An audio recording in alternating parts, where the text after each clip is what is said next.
Гледате Дневникот на Сител. Во студиото со вас Иван Кузмановски. Добро вечер, ви благодарам што сте со нас. Ова се настаните кои го одбележаа денот. Уставен поведе постапка за платите на судиите и јавните обвинители. Линеарното покачување на пензиите останува на сила. Нови мерки нема да има. Цените ќе се контролираат со засилени инспекцијски контроли. Се одложува пресметката на просечната кошничка. Бугарија понуди, Македонија одби да прифати мазут за справување со кризната состојба. Разрешен министерот за европски прашања, секторот ќе го раководи новиот вице-премиер Беким Сали, избрани нов министер за животна средина. Државата ги собра повратниците на форум во владата. Премиерот ги повика иселениците да не размислуваат. Каменот тежи на своето место. Папата со божикна порака за мир во светот. Che ci sia 24 ore, un giorno di pace in tutto il mondo. Grazie. А во тема на денот вечерва за случувањата во Социјалдемократскиот сојуз и за проблемите во секторот земјоделство разговараме со пратеникот Лјупчо Николовски. Останете со нас.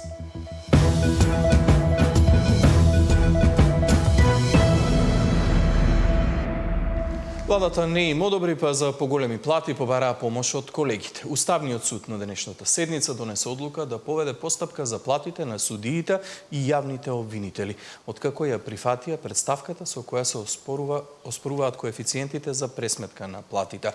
На истата седница, поради ист број на гласови за и против, линеарното покачување на пензиите останува на сила до наредно одлучување по изборот на нови судии. Судиите и обвинителите на чекор до повисоки плати. Уставниот суд одлучи да поведе постапка за испитување на уставноста на ланските намалени коефициенти за пресметка на плати на судиите.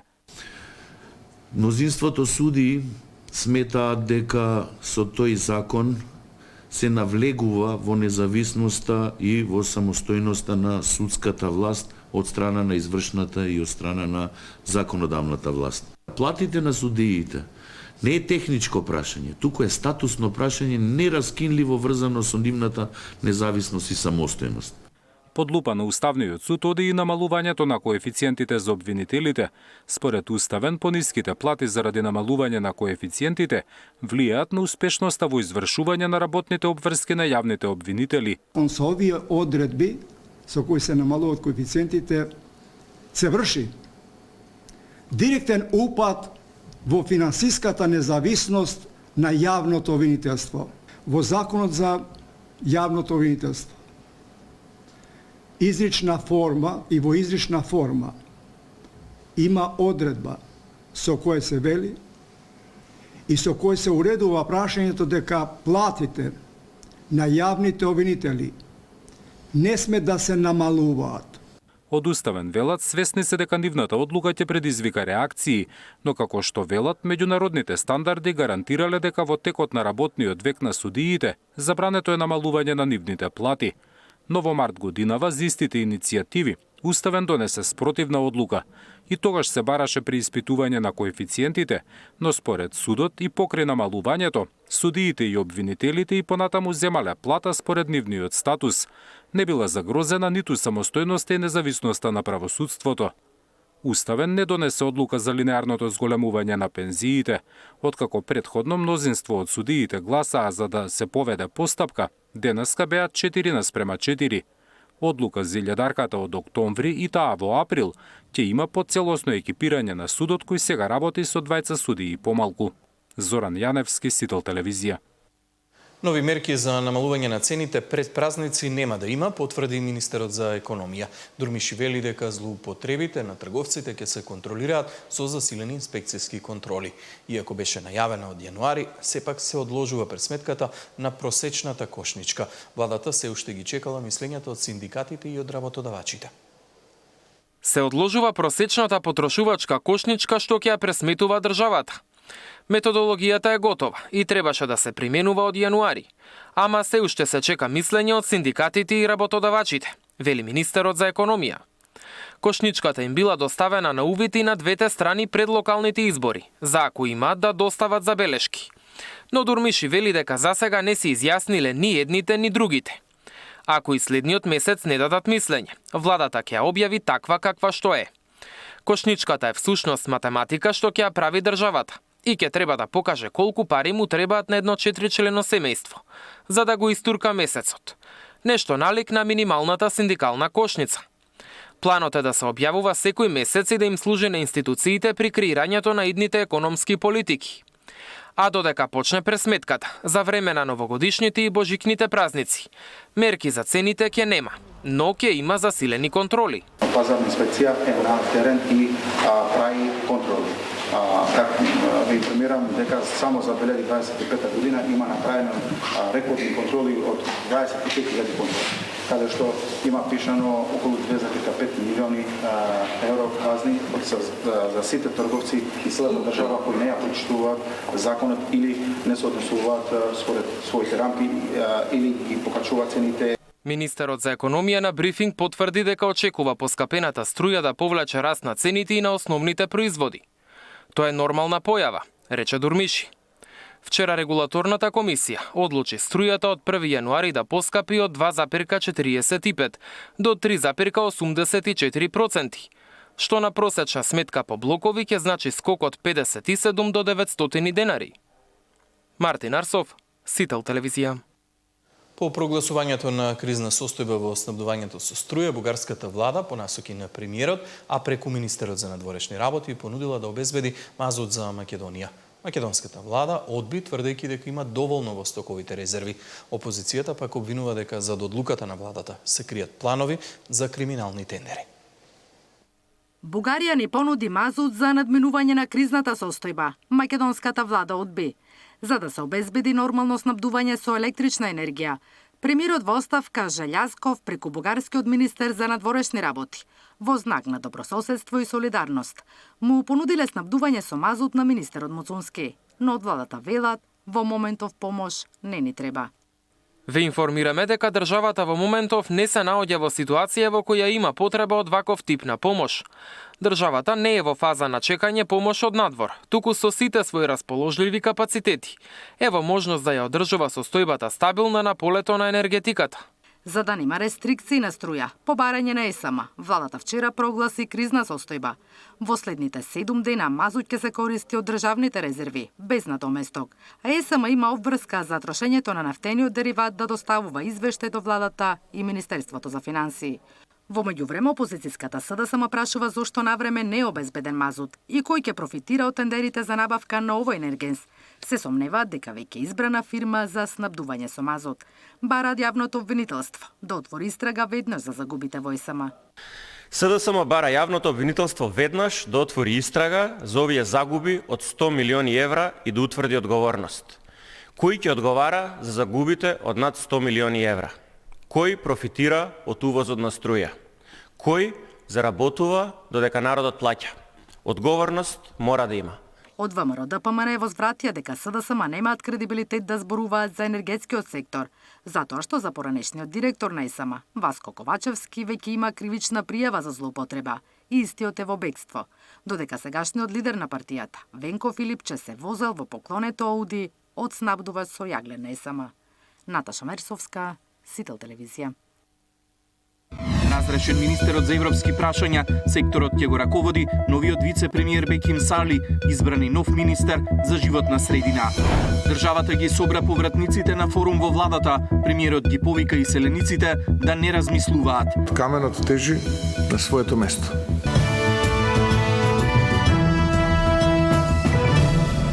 Собранието попладнево го разреши министерот за европски прашања Орхан Муртезани и избран негов наследник како и нов министер за животна средина. Сали Хоџа веќе дадоа и заклетва. Ова е прва фаза од најавената реконструкција на владата. Напролет се очекуваат поголеми промени. Седницата ја следеше Катерина Нешкова. Пратеникот и поранешен министер за здравство Беким Сали е нов министер за евроинтеграција. Поранешниот владин портпарол Мухамед Хоџа пак стана министер за животна средина. Собранието попладнево со 71, односно 72 гласа за, ги избра двајцата нови членови на кабинетот на Мицкоски. Новите министри влегуваат во владата откако Изет Меджити, од вице-премиер и министер за животна средина, стана градоначалник во Чаир, па се ослободија 2 места кои припаѓаат на Вреди. За да се направат промените, пратениците по предлог на Мицкоски претходно го разреши Муртезани од министер за евроинтеграција. За министер за животна средина и просторно планирање го предлага Мухамед Хоџа. Кандидатот располага со долгогодишно искуство во државната управа и во извршната власт. Со ангажмани во повеќе институции со раководни позиции кои подразбираат одговорност, Беким Сали има претходно искуство како министер, како и тековен ангажман во законодавната власт, што му овозможува јасно разбирање на односите помеѓу извршната и законодавната власт и начинот на функционирање на државните институции. Ова искуство е особено значено за Министерството за европски прашања, кој има координативна улога во процесите поврзани со европската интеграција.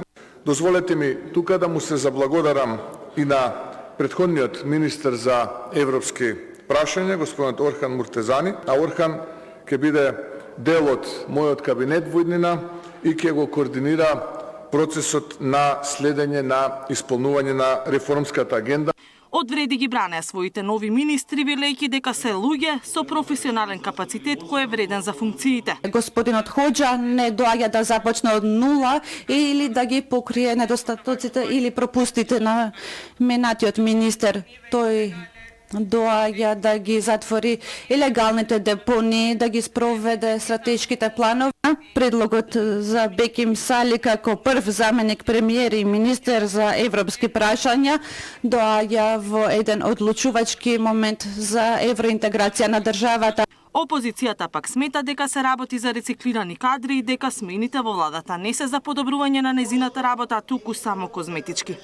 Ја критикувавте Дуи како политички субјект кој ги рециклираше раководните лица, нивните кандидати, нивните лица од владините функции. Но сега сите чутите, овај кандидат бил и министер во времето на СДСМ за здравство, значи не покажа ниту еден резултат тогаш. Надвор од тие проекти претходно кои ги направи за пиар, му сигнализираше на другите, овај кандидат 2 години е пратеник, ниту еднаш никој не го слушнал. По изборот на новите министри, Мицкоски со своја одлука, согласно договореното, ќе треба да го назначи Сали за вице-премиер во владата. Според најавите, ова нема да бидат единствените промени во владиниот кабинет. Напролет Мицкоски најави поголема реконструкција на владата која ќе ги опфати кадрите од сите 3 коалициски партнери. ВМРО, ДПМН, Вреди и Знам. Катерина Нешкова, Сител телевизија. За актуелните прашања во тема на денот вечерва, колегата Маријан Николовски разговара со пратеникот од СДСМ Љупчо Николовски. Добро вечер. Добро вечер, Маријан. Добре дојдовте. Фала на поканата, поздрав на гледачите. Историски изгледа најлошата година за СДСМ ќе беше ова. СДСМ е точно пред големи предизвици во наредниот период. Меѓутоа СДСМ е голема политичка партија. Организација верувам дека уште од самиот почеток на годината поуките од овие локални избори, од начинот на функционирање, резултатот и она што го кажаа граѓаните, но и падот кој што го имаме од 140.000 гласови за ВМРО ДПМН и за брзиот пат кој што се гледа во незадоволството на луѓето и на граѓаните, е порака дека има огромен празен простор на кој што СДСМ треба да работи со граѓанските организации, со невладините, со неопределените, пред се со граѓаните и да понуди еден нов концепт, односно СДСМ треба да биде пред едни големи реформи во периодот што следи. Добро, сега има ново раководство, че има нели на Конгресот избрано ново раководство. Очекувањата може ли тоа да придонесе напред да се влече СДСМ или пак ако се гледат оние првични реакции внатре партиски од одредени поранешни функционери, меѓу кои чинам дека и актуелниот градоначалник на Крива Паланка поднесе оставка од позицијата председател на СДСМ. Колку е тој терет на тоа ново раководство повеќе тежок кон самото себе СДСМ или кон битката со аргументација кон политиките на власт? Секако дека во последниот период гледаме една силна критика аргументирана кон политиките на власта и кон она што се случува, поврзувајќи со многу тендери, фирми и многу корупцијски случаи кои што ги гледаме. Има еден силен отпор би рекол во поглед на политиките на власта и тоа нешто што фалеше во претходниот период и конечно го гледаме секојдневно од страна на СДСМ. Меѓутоа, како што кажав, реформите во СДСМ значат пред се обединување на СДСМ. Нас ни треба обединет СДСМ, тоа е потребен и на државата, и на граѓаните, заради тоа што имаме една власт која што покажа некапацитетност и неспособност во спроведувањето на политиките и во целта и движењето каде одиме како држава. Затоа или пак за неуспесите во ниту еден ресор, или за немањето на реформи, или за изолацијата од страна на меѓународната заедница и нејасниот пат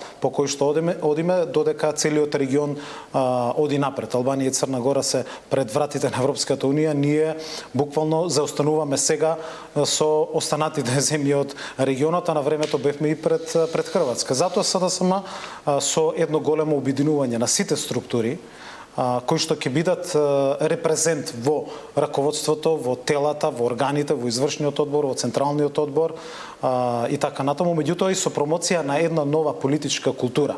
Нас ние доста сметам дека лично од партиски препукувања, граѓаните и младите се уморни од таа работа. Амбасадорката Агилер прати многу јасна порака токму од вашето студио, кажа дека да, граѓаните и младите се незадоволни од тоа што политичките партии или најголемите партии не зборуваат за проблемите кои што ги имаат луѓето и за решенија. Пред да зборувате за проблемите, имате посериозни проблеми внатре во партијата. Тоа се обидувам да ве прашам. Токму затоа зошто на пример потреба поднесе градоначалникот избран Крива Паланка, да речеме, оставка од председателската? Крива Паланка е бастион на Социјалдемократскиот сојуз на Македонија. Први граѓаните на Крива Паланка знаат и јас лично и владите предводени од СДСМ за кои крупни проекти сме се бореле. Тој регион североистокот беше заборавен од било која тој не задоволен од СДСМ. И тоа е на некој начин договор дека он беше времено на таа позиција од еден аспект гледано и беше договорено дека уште пред изборите, по изборот и по формирањето на локалната власт ќе направиме соодветни промени и во општинската организација. Меѓутоа секако дека и СДСМ Крива Паланка не смее да биде заобиколен од структурирањето и позиционирањето и придонесот кој што треба да го даде општинската организација во делот на централата. Затоа верувам дека и на престојниот конгрес ќе се отворат сите овие дебати. СДСМ е политичка партија во која што слободно и демократски се поттикнува дебатата. Имате друг пример у Битола, имате јавни функционери поранешни кои бараат оставка од лидерот на партијата како Шилегов, да речеме. Затоа јас разбирам поентата од потребата на обединување, но некако тешко ви оди, некако тешко се случува тоа обединување. Или пак како што кажав, СДСМ е пред се лево ориентирана политичка структура. СДСМ мора да се потпре во наредниот период на своите идеолошки принципи, да се оддалечи од клиентелизмот, од сето она што наштети во претходниот период. Иако СДСМ во 2020 година беше еден пример за модерна, брза демократска партија, која многу брзо се реформираше и сметам дека еден таков процес сега и ќе започне. Ќе се отвори таа дискусија, ќе се отвори таа дебата. Верувам дека со сите овие структури на ниво на целата држава ќе се разговара и дека и раководството, кое што впрочем не е комплетирано, извршниот одбор кој што не е целостов комплетиран, ќе бидат слика на капацитетот и потенцијалот кој што СДСМ го има. Меѓутоа, клучното и за СДСМ е да гради голем коалициски капацитет кој што го имал и претходно, да комуницира со независните кандидати. Особено на овие избори видовме дека голем број на независни кандидати зема огромен број или голем број на гласови на советнички места со невладините организации, односно да биде стожер во формирањето на еден таков опозицијски стол. Тој ривалитет внатре у партијата се виде во Куманово, да речеме, таму можеше да СДСМ го поддржи. независниот кандидат можеше да или некој друг Јас ги можеше да... адресирав и на раководството моите лични забелешки за оно што сметам дека беше потребно да се направи во пресрет на локалните избори, СДСМ мораше пред се да ги подржи опозицијските кандидати без никакво тактизирање или одлагање.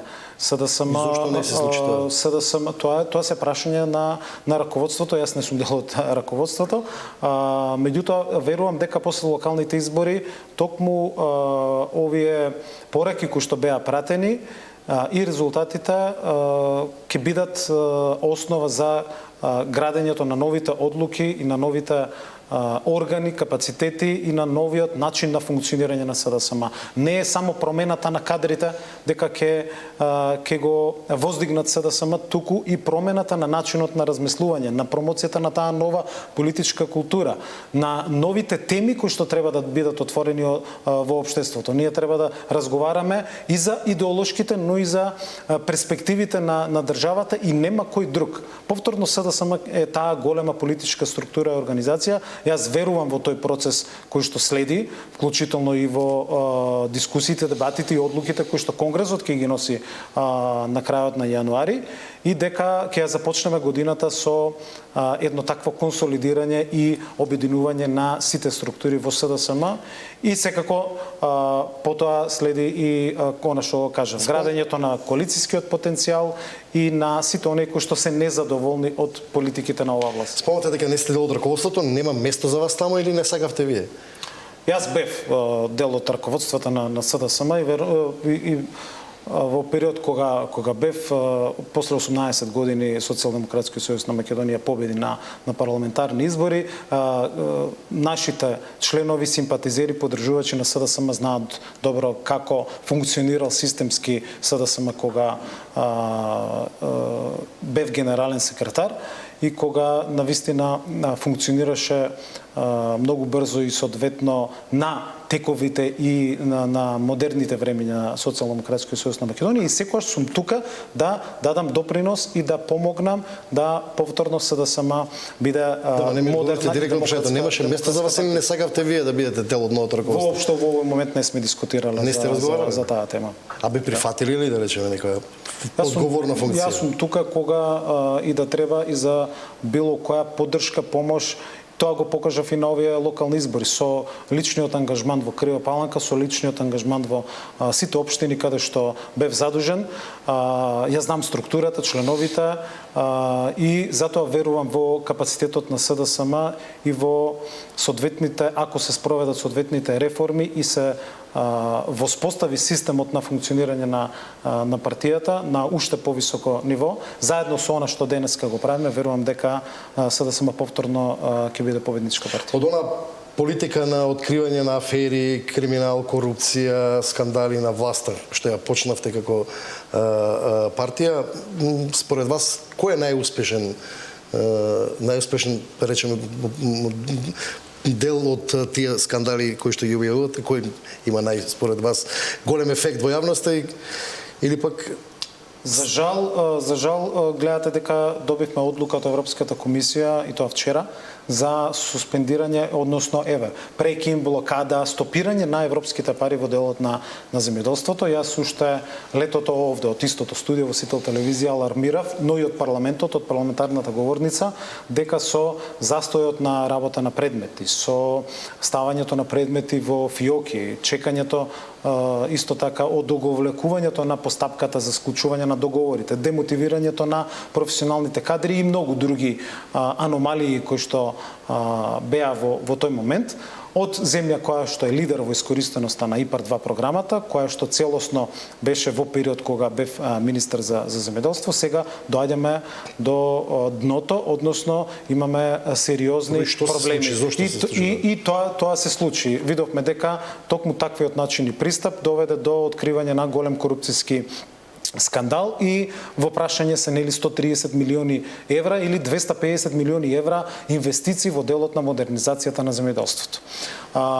Власта гледаме дека го крие тоа. Уште од 10 декември на подкомитетот за следење, на комитетот за следење во Скопје од страна на представниците на Европската комисија беше нотирано и соопштена таа одлука и овие денови повторно како почетокот, од откривањето на овој скандал, ако може да кажеме дека буквално првин се сокриваше, дека нема суспензија, дека тоа е некако поврзано со периодот кога нели СДСМ беше на власт.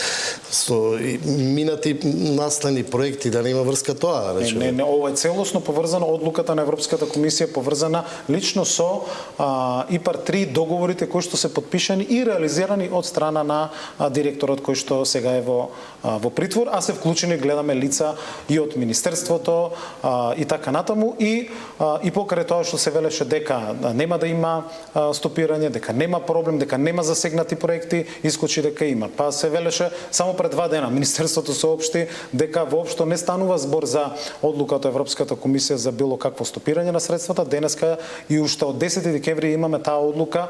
Јас се понудив уште од самиот почеток се со цел да помогнеме и да креираме акциски планови, да го направиме сето она што е потребно за да не се случи, да се обидеме да помогнеме на тие стотици илјадници апликанти и да го задржиме тој статус. Меѓутоа ја добивме одлуката исто како Албанија. Албанија е веќе 3 години со стопирани средства од страна на Европската комисија, не може да го користи овој инструмент на ИПАР програмата и се до оној момент додека ќе ги убедите Европската комисија и властите дека вие воспоставен системот.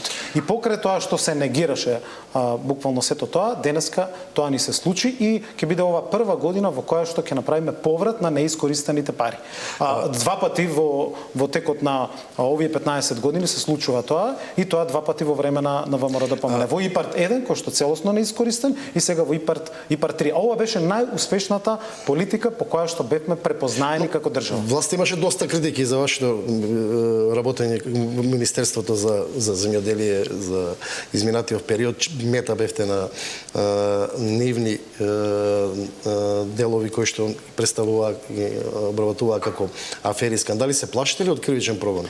Тоа е токму, ева, ако гледаме дека денеска и во овој период Европската комисија носи одлуки за кои што ние зборевме дека ќе со однесувањето кое што го прават ќе дојде до тоа да се фатени во голем криминал. Тоа е обид за дефокус од вистинските теми, вистинските проблеми и вистинските скандали кои што ги има. И тоа се случува во момент кога доаѓа до суспензија, блокада, стопирање на тие 130 милиони евра и кога не гледаме буквално трошка загриженост за тој процес и никаков активитет или нешто што може од страна на власта да се помогне во состојба кога ние се понудивме. Со секоја една работа прават дефокусирање од тој сегмент. Јас Министерството го оставив како прво рангирано по сите ранг листи на интегритет, на борба против корупција, на транспарентност и така натаму и обвинувањата за некаква си набавка, не знам, на пример на жито за кое што Министерството воопшто нема никаква надлежност или за некаква продажба за која што исто така нема надлежност. Буквално е чист дефокус од вистинските проблеми и од изолацијата во која што оваа влада ја носи државата, вклучително и во дефокусирањето од овие скандали кои што денес ги гледаме. Пред крај, како оценувате политиката на оваа влада во поглед на земјоделството, целиот тој сектор поврзан со функционирањето на владата изминатата година и половина? Ако оваа година завршуваме со блокирани средства од Европската Унија, кои што се најбитни за модернизација на земјоделството, и ако имаме состојба во која што субвенциите нередовно веќе се исплаќаат, гледате дека требаше да има протест за да делумно овчарите бидат исплатени. Имаме скратени програми кои што се укинати комплетно. Имаме буџетот во 2026 година е намален за 2 милиарди денари помалку од пред 2023 или 2024 година и влегуваме во 2026 година со голем терет и големи долгови пренесени обврски од ова и од предходната 2024 година. Ако гледаме дека е укината авансната исплата и новиот модел на субвенционирање кој што го ведовме, ако гледаме дека програмата за рурален развој е намалена за 100%, значи од 1 милиарда и 200 е намалена на 600 милиони денари, денеска Европската Унија ја зголемува поддршката постојано за за земјоделството и за производството на храна, тоа значи што е она што може да го очекуваме. И еве, ако го погледнете по сите сектори, одгледувачите на овци минатата година во март ги добија субвенциите, сега ги добиваат на крај на годината, 9 месеци покасно. Одгледувачите на говеда имаат скратени субвенции од 12 на 8.000 денари. Никогаш полоша не била состојбата во оризопроизводството, каде што оставивме откупни цени од над 40 денари, сега се преполовени. Се ветуваше откупот на тутун дека ќе биде 600 денари, втора година поред тоа е износот околу 400 денари. Градинарите исто така селективно се исплатени во делот на субвенциите, тоа јасно и јавно го кажуваат. Во секој еден сегмент и сектор во земјоделството состојбата е катастрофална и токму затоа се тие теми за дефокус од реалните и вистински проблеми и она што ова влада не го прави, односно нема фокус токму на овој сегмент кој што е основа на нашата македонска економија. Благодарам за господин. Благодарам и на вас. Државата ги собра повратниците на форум во владата. Премиерот ги повика иселениците да не размислуваат. Каменот тежи на своето место. Папата со божикна порака за мир во светот. È che ci sia 24 ore, un giorno di pace in tutto il mondo. Grazie.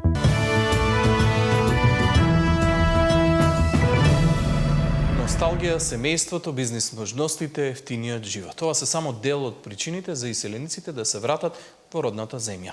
Државата денеска собра 12 повратници на форум во владата, а премиерот ги повика сите иселеници да се вратат дома, оти каменот тежал на местото. И Македонија може да биде ветената земја, барем за 12 македонци кои во изминатите 10 години решиле да се вратат дома. Во свечената сала на владата, пред премиерот Мицкоски и пред националниот координатор за демографија Ѓорчев ги кажаа своите приказни, зошто одлучиле од западниот свет да се вратат во Македонија. Носталгија, семејство, бизнис потенцијал, ефтин живот. Ова се дел од причините за одиселеници да станат повратници. Ана Дуковска е сметководителка која во Соединетите Американски држави заминала во 2007. 18 години подоцна, носталгијата ја вратила дома. Денес сум повторно дома, не со цел да бидам товар на државата, туку ресурс. Не се вратив за да барам, туку за да придонесам. Работам за американска компанија како сметководител, но од мојот дом во Македонија. Со странски примања, а со секојдневна потрошувачка и живот тука сум жив пример дека е можно да се живее дома, а да се работи глобално. Моника и Кристијан Томашевски се брачен пар кој добивањето на ќерка ги натерало трајно да слетаат на Скопскиот аеродром. Освен куфери, го донеле дома и својот бизнис. Дојдовме тука, го префрливме нашиот бизнис тука, работиме на развој и регрутација на лидерски кадри. Работиме во моментов со приватниот сектор, компаниите многу топло го прифаќаат тоа, бидејќи нашето согледување, таму бевме рамо до рамо со тие лидерски кадри. И увидовме дека ние, како македонци, имаме многу голем капацитет, сме многу трудолюбиви и сме, па можеби за многу работи и подобри, еве јас ќе речам одговорно од западниот свет. Далибор Фрутник не е повратник. Работел, учел и се развивал во Австралија. Последните 13 години вели дека редовно доаѓа тука. Тој е еден од авторите на Мој термин, а годинава решил да го напушти Сидне и домот да си го пронајде во Македонија. Имаме 150 вработени у Македонија, скоро 170 глобално, и Македонија не е европски HQ, целосен HQ за фирмата и да кажам развоен центар. Ние вработуваме генерално практиканти, скоро секој фирмата е практикант и е израснат до некоја позиција. Ние градиме кариера за нашиот кадар и само расте. Ниту една територија не може да остане празна, вели премиерот Мицкоски. Демографските податоци во Европа според него покажуваат дека многу држави ќе останат само музеи. Затоа најави дека владата веќе следната година ќе има план за враќање на иселениците. Како влада размислуваме и веќе сме во понапредна фаза, тука и Никица со тимот на Македонија 2025 доста помагаат во делот на нови законски решенија за повратници, во делот на олеснување со даноци и слично, кое што мислам дека веќе првиот квартал или најдосна првата половина следната година ќе го промовираме како активна политика и ќе биде дел од една сеопфатна кампања како влада што ќе го правиме за луѓето кои што сакаат да си дојдат дома. Податоците од државната статистика покажуваат дека во последните 5 години постои тренд на зголемување на бројот на вратени македонски државјани во Македонија. Сепак, бројот на луѓе кои се одселуваат е далеку поголем. Даниел Василев, Сител телевизија. Паркингот на Клинички станува собственост на државата, а ќе го управува градски паркинг согласно одлуката на владината седница. Според планот, градски паркинг ќе треба да изгради и катна гаража на местото кај модуларната болница пред инфективната клиника.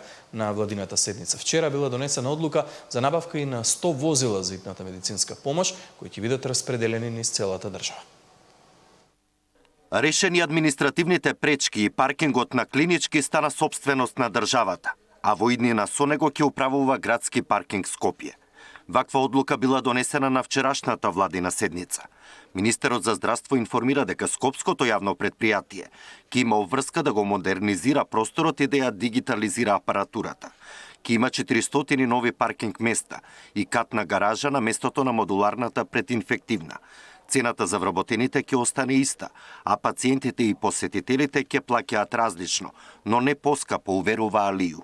Ќе има 3 различни цени, значи цени за пациенти кои што имат онколошки проблеми ќе биде бесплатен паркингот, за пациенти од другите категории ќе биде цената што моментално ја имаме и ќе има трета цена за граѓани кои што сакаат или има други обврски, а не се поврзани со нивното здравје.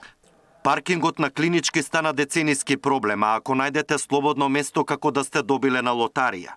Решавање на хаосот најавуваа сите министри за здравство последните 10 години. Лани на влада беше донесена и одлука за јавно-приватно партнерство. На огласот се пријави само една фирма, Ѓока Констракшн од Албанија, но по реакциите во јавноста договор не беше потпишан. Заедно со паркингот вчера владата донела одлука и за набавка на 100 нови и комплетно опремени амбулантни возила за сите здравствени установи кои имаат потреба. Според барањата што ги имавме од сите здравствени установи, негде до 80% покриваме потреба од ваков тип на амбулантни возила и се надеваме дека со плюс 50 што ќе ги купиме во 2027 ќе бидат потребите на нашите здравствени институции покриени со ваков тип на инфраструктура. 100 амбулантни возила ќе чинат околу 7,5 милиони евра, ќе се исплаќаат од државниот буџет во наредните 4 години. Александар Динев, Сител телевизија. Владата најави донација од 100 возила за Македонска пошта како итна мерка за оперативна стабилизација. Многу е лесно да се земе делот од пазарот кој што е профитабилен и кој што одговара, а Македонска пошта да има општествена одговорност да писмото кое што јас денеска го праќам на градоначалникот на Вевчани го однесе во услови кога никој друг тоа не го прави. Следниот месец дена пошта ќе добие како донација од владата 100 возила, од кои што 90 ќе бидат помали комби возила и 10 ќе бидат големи комби возила со кои што ќе можат да ги подобрат условите за работа, а исто така работиме на една програма која што ќе значи дополнителна помош за Македонска пошта и во делот на софтвер, и во делот на сортирки и така натака, како и во делот на просторни услови како и може да ги донесеме во ситуација да испорачуваат најдобри услуги на пазарот. Владеачката ВМРО ДПМН бара антикорупцијскиот тим на СДСМ да ги истражи информациите дека поранешниот партиски лидер Зоран Заев гради 40 катница во Дубај, а лидерот Венко Филипче во неа има свој стан. Од партијата сметаат дека раководството на СДСМ инвестира во странство со парите кои, како што велат, ги направиле пустошејќи ја Македонија. Зоран Заев, партнерот на Венко Филипче, гради 40 катница во Дубај. Ова е сведоштво на човек кој тврди дека бил таму и го видел тоа. Томе Аврамски, поранешен соработник и познаник на Зоран Заев, кажува лично сведоштво дека бил во Дубај и ја посетил зградата која ја гради Зоран Заев. Но исто така, кажува и дека Венко Филипче има стан во Дубај. Почитувани граѓани, ова е скандал од невидени размери, но и доказ дека златните визии на Зоран Заев и Венко Филипче се добиени врз база на инвестиции во недвижности. Христијаните по Грегоријанскиот календар утре го слават Божик. Централната миса во Скопје во католичката црква. Во вестите во 21.